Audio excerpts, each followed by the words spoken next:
Welcome back to our channel Bezawadi and cooking corner. Hi అండి, నేను మీ సునీత. అందరు ఎలా ఉన్నారు? బాగున్నారా?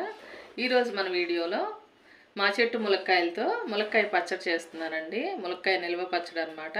చూస్తున్నారు కదండి, ఈ ములక్కాయలు వచ్చి మా చెట్టువేనండి. మరి లేతకాయలు కాకుండా కొంచెం ముదురుగా ఉంటే బాగుంటాయి. అలానే బాగా ముదిరిన కాయలు కాకుండా ఇది ఇలా ఉంటే సరిపోతుందండి.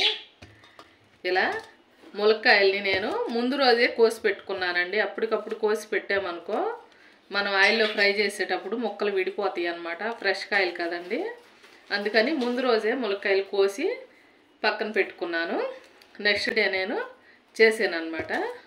వీటిని ములక్కాయలని కడిగి శుభ్రంగా ఎండలో కొంచెంసేపు ఆరబెట్టుకొని ఇలా ముక్కలు కట్ చేసుకున్నానండి. ఈ ముక్కలు వచ్చి కేజీ తీసుకున్నాను. కేజీకి కొలతలు చెప్తాను మీకు ఇప్పుడు. ఈ కేజీ ములక్కాయలకు వచ్చి చింతపండు 200 గ్రాములు తీసుకున్నానండి. ఈ శుభ్రంగా క్లీన్ చేసుకున్నాను, పీసులు అవి లేకుండా క్లీన్ చేసి పెట్టుకున్నాను. అలాగే వెల్లుల్లిపాయలు వచ్చి 100 గ్రాములు తీసుకున్నానండి. మీకు ఇష్టం లేకపోతే కనుక ఇన్ని వేయొద్దు అనుకుంటే కొంచెం తగ్గించుకోండి, 50 గ్రామ్స్ వేసుకోండి. నాకైతే వెల్లుల్లిపాయలు ఎక్కువ వేయటం ఇష్టం అనమాట. నిల్వ పచ్చడి కదండి, బాగుంటాయి అన్నమాట. అలాగే హెల్త్కి కూడా మంచిది కదా. నేను 100 గ్రాములు తీసుకున్నాను. మీకు టేస్ట్కి తగినట్లుగా మీరు వేసుకోండి. వీటిని పొట్టు తీసేసి నీట్గా ఇలా తీసి పెట్టుకున్నాను. ఇదిగోండి, కళ్ళుప్పు తీసుకున్నాను. నిల్వ పచ్చళ్ళకి కళ్ళుప్పు అయితే బాగుంటుంది కదా.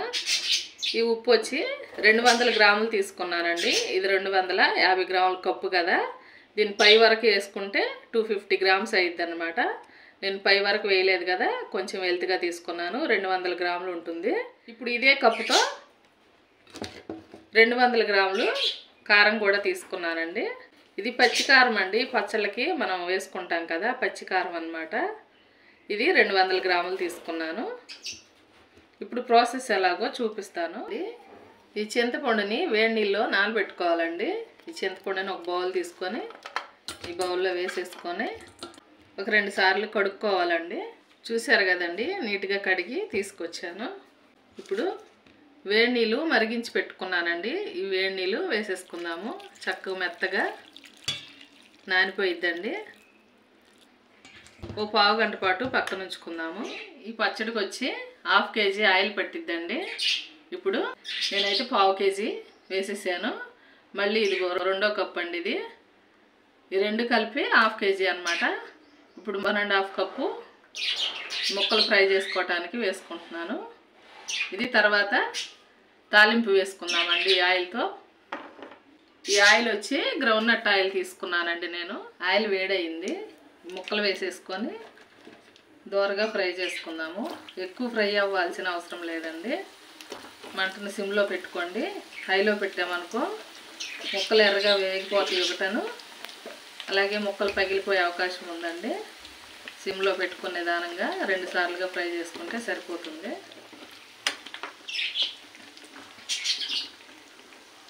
అండి చూస్తున్నారు కదా, ఇలా ఫ్రై అయితే సరిపోతుంది. చూశారు కదండి, ఫ్రెష్ కాయలు అయితే ఇంకా తొందరగా పగిలిపోతాయి అన్నమాట.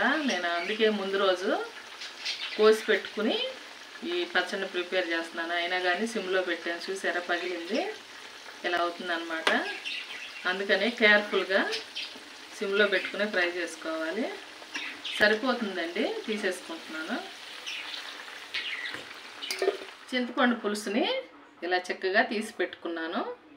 ఇప్పుడు ములక్కాయ ముక్కలు ఫ్రై చేసి పక్కన పెట్టుకున్నాం కదా, ఈ చింతపండు పులుసుని ఉడికించుకుందాము. దానికన్నా ముందు తీసుకున్న వాటిలో సగం వెల్లుల్లిపాయలు ఇలా దంచుకున్నాను. వీటిని వేసేసుకుందాం. ఒక నిమిషం ఇలా ఫ్రై చేసుకొని ఈ ఫ్లేవర్ అనేది ఈ చింతపండు పులుసులో బాగా పట్టిద్దండి.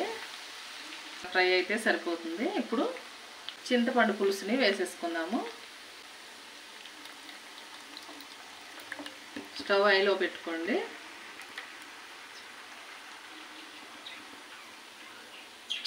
పులుసు వేసేసుకున్నాను కదండి, ఈ ఆయిల్లో ఉడికించుకోవాలి. మూత పెట్టొద్దండి. మూత పెట్టడం వల్ల ఆవిరి పడిద్ది కదా, ఆవిరి పట్టేసి ఆవిరి అనేది ఇందులో పడిపోయి పచ్చడి పాడయ్యే ప్రమాదం ఉంది. మూత పెట్టకూడదు. 1 స్పూన్ పసుపు కూడా వేసుకుందాము. ఒకసారి కలిపేసుకుందాము. అలాగే 200 గ్రాములు కళ్ళుప్పు తీసుకున్నాను కదండి. ఈ ఉప్పు మిక్సీ పట్టుకుని అయినా కలుపుకోవచ్చు, లేకపోతే ఇలా పులుసులో వేసుకుంటే చక్కగా ఈ పులుసులో మెల్ట్ అయిపోయింది.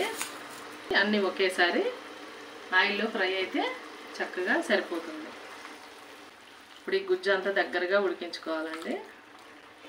కొంచెం టైం తీసుకుంటుంది. పచ్చళ్ళు అంటేనే టైం కదండి, టైం ఎక్కువ పట్టింది కదా. కొంచెం కేర్ఫుల్గా కొంచెం ఓర్పుగా చేసుకోవాలి. కలిపేసుకొని ఉడికించుకుందాం.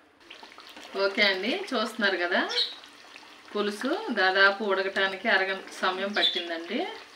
ఇది ఇలాగా చక్కగా పులిహోర పులుసులాగా ఉడికి ఆయిల్ సపరేట్ అయింది, చూసారు కదా. అంతవరకు ఉడికించుకోవాలి. ఈ ఉప్పు కళ్ళు కూడా చక్కగా కరిగిపోయినాయి అన్నమాట. ఇప్పుడు స్టవ్ ఆఫ్ చేసేసుకున్నాము. దీన్ని పూర్తిగా చల్లారిన తర్వాత మాత్రమే పచ్చడి కలిపి. చింతపండు గుజ్జుని ఆయిల్లో ఉడికించుకొని పక్కన ఉంచుకున్నాను కదండి. చూసారు కదా, 1/2 కేజీ ఆయిల్ పట్టిద్దని చెప్పాను కదా ఇందాక. 1½ కప్పు దీంతో ములక్కాయ ముక్కలను ఫ్రై చేసుకున్నాను. అదే ఆయిల్లో చింతపండు గుజ్జును ఉడికించుకున్నానండి. ఇప్పుడు ఆ మిగిలిన అరకప్పు ఆయిల్ని కూడా వేసేసుకుంటున్నాను. ఇప్పుడు పచ్చడి తాలింపు పెట్టుకుందాము. ఓకే అండి, ఆయిల్ వేడయింది. ఇప్పుడు ఇందులో పచ్చిశనగపప్పు వేసుకుంటున్నాను. ఒక 4 స్పూన్లు వేసుకుంటున్నానండి. అలాగే ఆవాలు కూడా 3 స్పూన్లు వేసుకుంటున్నాను. ఒక 10 ఎండుమిర్చి కూడా వేసుకుంటున్నానండి. పచ్చళ్ళలో ఎండుమిర్చి చాలా బాగుంటాయి కదా, అలాగే టేస్ట్గా.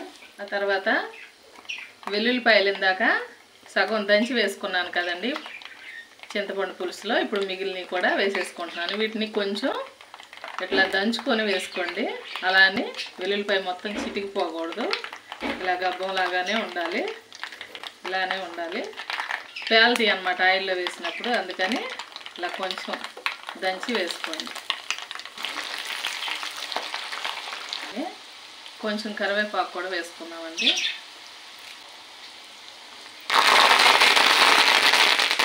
చిటికెడు ఇంగు కూడా వేసుకున్నాము. ఫ్రై అయిపోయిందండి తాలింపు మాడకుండా. వెల్లుల్లిపాయలు ఎండుమిర్చి చక్కగా ఫ్రై అయ్యాయి.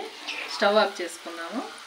ఉడికించి పక్కన ఉంచుకున్నాం కదండి ఆ చింతపండు పులుసు. ఈ తాలింపు పూర్తిగా ఆరిపోయిన తర్వాత పచ్చడి ఎలా కలుపుకుంటానో ప్రాసెస్ని మీకు చూపిస్తాను తర్వాత. ఈ తాలింపు చింతపండు పులుసు పూర్తిగా ఆరిపోయిందనమాట. చూస్తున్నారు కదా, ఇలా వెడల్పాటి గిన్నె ఒకటి తీసుకొని నీట్గా దీన్ని కడిగి ముందుగానే ఎండలో ఆరబెట్టుకున్నానండి. తడి అనేది ఎక్కడ లేకుండా చూసుకోవాలి. ఇందులో వేసేసుకుందాం. ఇప్పుడు ఇందులో కారం వేసేసుకుందాము.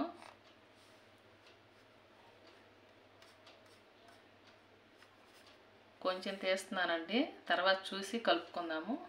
2 స్పూన్లు మెంతి పొడి, మెంతుల్ని ఫ్రై చేసుకొని పొడి చేసుకున్నానండి. ఈ పొడి కూడా వేసాను. ఒకసారి ఇదంతా కలుపుదాము. ములక్కాయ ముక్కలు కూడా ఇందులో వేసేసుకుందాము. కేర్ఫుల్గా కలుపుకోవాలండి, ముక్కలు విడిపోతాయి. ఇలా కలిపేసుకున్నాం కదా, ఈ తాలింపును కూడా ఇందులో వేసేసుకుందాము.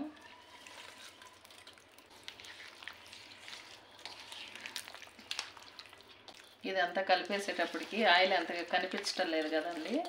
ఒక 3 రోజులు పక్కన పెట్టేస్తే చక్కగా ఆయిల్ అంతా బయటకు వచ్చేస్తుంది మళ్ళీ. మా ఇంట్లో అయితే నేను ఇలాగే ప్రిపేర్ చేసుకుంటానండి. ప్రతి ఇయర్ నేను మా చెట్టు ములక్కాయలతో ఈ పచ్చడిని పడతానండి. మన వీడియోస్లో లేదు కదా, మీకు మళ్ళీ చూపిద్దామని చెప్పి స్పెసిఫిక్గా ఈ ఇయర్ నేను మీకు చూపిస్తున్నాను పచ్చడి ప్రిపేర్ చేసి. ఒకవేళ ఉప్పు కారం సరిపోలేదనిపిస్తే కనుక కొంచెం ఆయిల్ని వేడి చేసుకొని ఆయిల్లో ఉప్పు కారం కలుపుకొని మీకు తగినట్లుగా కొంచెం చల్లారబెట్టుకున్న తర్వాత ఆయిల్ని ఇందులో కలిపేసుకుంటే సరిపోతుంది. కంగారు పడాల్సిన పని లేదండి, నేనైతే అలాగే చేస్తాను. చూశారు కదండి, చక్కగా కలిపేసుకున్నాను. గుమగుమలాడుతుందండి, భలే ఉందన్నమాట స్మెల్ అయితే. ఇంతేనండి. నెక్స్ట్ డే మళ్ళీ చూపిస్తాను మీకు. ములక్కాయ పచ్చడి నేను కలుపుకున్నాం కదండి, నెక్స్ట్ డే మళ్ళీ చూపిస్తానని చెప్పాను కదా మీకు. చూపిస్తాను రండి. చూసారు కదండి, ఇలా ఉందన్నమాట. 3వ రోజుకైతే ఇంకా ఆయిల్ బాగా వచ్చిద్దండి. కొంచెం ఊరాలి కదా పచ్చడి. ఇది ఇలా ఆయిల్ సపరేట్ అవుతుంది చూసారు కదా, అడుగునంతా ఆయిల్ మంచిగా ఉందండి. ఇది ఇలా కనిపిస్తుంది కదా ఇలా. ఇప్పుడు దీనిలో అయితే ఉప్పు కొంచెం తక్కువైందండి, నేను అన్నంలో కలిపి చూసుకున్నాను అనమాట టేస్ట్. నేను ఉప్పు వచ్చి 200 గ్రాములు వేసానండి, తక్కువైంది మరి. అందువల్ల నేను ఇంకో 50 గ్రామ్స్ ఎండలో ఎండబెట్టుకొని ఇలా మెత్తగా మిక్సీ పట్టుకున్నాను. టోటలీ నేను 250 గ్రాములు ఉప్పు వేసాను అనమాట. అలాగే నేను కొంచెం కారం తీసానండి, కారం ఎలా ఉందో స్పైసీగా ఉంటుందేమోనని కొంచెం కారం తీసాను అనమాట. దీన్ని కూడా ఇప్పుడు కలిపేసుకుందాము. నేను నిన్న చెప్పాను కదండి, ఉప్పు కారము ఏవైనా కానీ తక్కువైతే కొంచెం ఆయిల్లో కలుపుకొని పచ్చళ్ళలో కలిపేసుకోమని చెప్పాను కదా. ఇదిగో గ్రౌండ్నట్ ఆయిల్ వేడి చేసుకొని చల్లారిందండి. ఇప్పుడు ఇందులో మిగిలిన కారం ఉంది కదండి, ఈ కారాన్ని ఇందులో వేసేసుకుంటున్నాను. అలాగే ఈ ఉప్పు కూడా వేసేసుకుంటున్నానండి, మిక్సీ పట్టుకున్నాను. దీన్ని ఒకసారి ఇలా కలిపేసుకోవాలి. చూశారు కదండి, ఈ ఆయిల్ అనేది నేను ఎందుకు వేసానంటే ఈ ఉప్పు కారం ఇలాగా చక్కగా కలిసిపోయి ఆయిల్లో ఈవెన్గా ఈ పచ్చళ్ళలో ఈజీగా కలిసిపోయిద్ది అనమాట. కొంచెం ఎక్స్ట్రా ఆయిల్ ఉన్న ఇబ్బంది ఏం లేదండి, తక్కువ అవ్వకూడదు కానీ ఎక్కువైనా పర్లేదు కొంచెం, సరేనా. ఇది ఇలా కలిస్తే చక్కగా ఈక్వల్గా పచ్చళ్ళలో కలిసిపోయిద్ది అనమాట. అందుకని నేను చెప్పాను అనమాట ఆయిల్లో కలుపుకోమని. అర్థమైంది కదా. ఇప్పుడు ఇందులో కలిపేసుకుంటున్నాను. ఇప్పుడు టోటలీ నేను 200 గ్రాములు కారం తీసుకున్నాను, 200 గ్రాములు చింతపండు తీసుకున్నాను, 250 గ్రాములు ఉప్పు తీసుకున్నానండి, సరేనా. ఉప్పు ఒకవేళ 200 గ్రాములు మీకు సరిపోయిందనుకో వేసుకోని అవసరం లేదు. ఇప్పుడు నాకైతే సరిపోలే, ఉప్పు తక్కువగా ఉందండి. ఉప్పులో బాగా ఎక్కువగా ఉంటుంది ఉప్పు, ఈ దీనిలో అయితే కొంచెం తక్కువగా ఉన్నట్టుంది, లేకపోతే సరిపోయేది 200 గ్రాములు ఉప్పు, సరేనా. 250 గ్రాములు ఇప్పుడు ఉప్పు తీసుకున్నా. అర్థమైంది కదండి. మీరు ఎవరైనా ఇంట్లో ప్రిపేర్ చేసుకోవాలనుకుంటే చక్కగా ఈ కొలతలతో ప్రిపేర్ చేసుకోవచ్చు. ఉప్పు తక్కువైంది అనుకోండి వచ్చేసిద్ది అనమాట, అందుకని ఉప్పు అనేది కరెక్ట్గా ఉండాలి, సరేనా. ఇప్పుడు ఇదంతా కలిపేసుకొని ఇలా మంచిగా కలిపేసుకున్నాను. ఇప్పుడు గాజు బాటిల్లో స్టోర్ చేసుకుందాము. ఈ గాజు బాటిల్ని శుభ్రంగా కడిగి ఎండలో ఆరబెట్టుకున్నానండి, తడేం లేదనమాట. తడి ఉంటే పాడైపోయింది పచ్చడి, చూసుకోండి జాగ్రత్తగా. ఇప్పుడు ఇందులో పెట్టేసుకుందాము. గ్యాప్స్ లేకుండా ఫిల్ చేసుకోండి. ఓకే అండి, ఇలా గాజు బాటిల్లో స్టోర్ చేసుకున్నాను. ఇంకా 2-3 రోజులకి చక్కగా ఆయిల్ అంతా పైకి వచ్చేస్తుంది.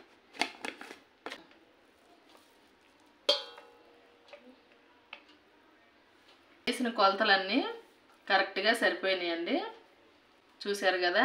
ముందే ఎక్కువ వేసుకోకుండా నేను ఉప్పు కొంచెం తగ్గించి వేసుకున్నాను అనమాట. సరిపోకపోతే కలుపుకోవచ్చు. ముందే ఎక్కువ వేసేసుకున్నాం అనుకో, ఒకవేళ ఎక్కువైందనుకో సరి చేసుకోలేం కదా, అందుకని కొంచెం తగ్గించి వేసాను అనమాట. ఇలా ప్రిపేర్ చేసుకుంటాను. మా ఇంట్లో నేను ఎలా చేస్తానో యాజ్ ఇట్ ఈజ్ మీకు అలా చూపించాను, సరేనా. ఈ రోజుకి ఇంతేనండి రెసిపీ. మరో మంచి రెసిపీతో మళ్ళీ మీ ముందుకు వస్తాను. మా వీడియోస్ మీకు నచ్చినట్లయితే ప్లీజ్ లైక్ చేసి సపోర్ట్ చేయండి. థ్యాంక్ యూ అండి.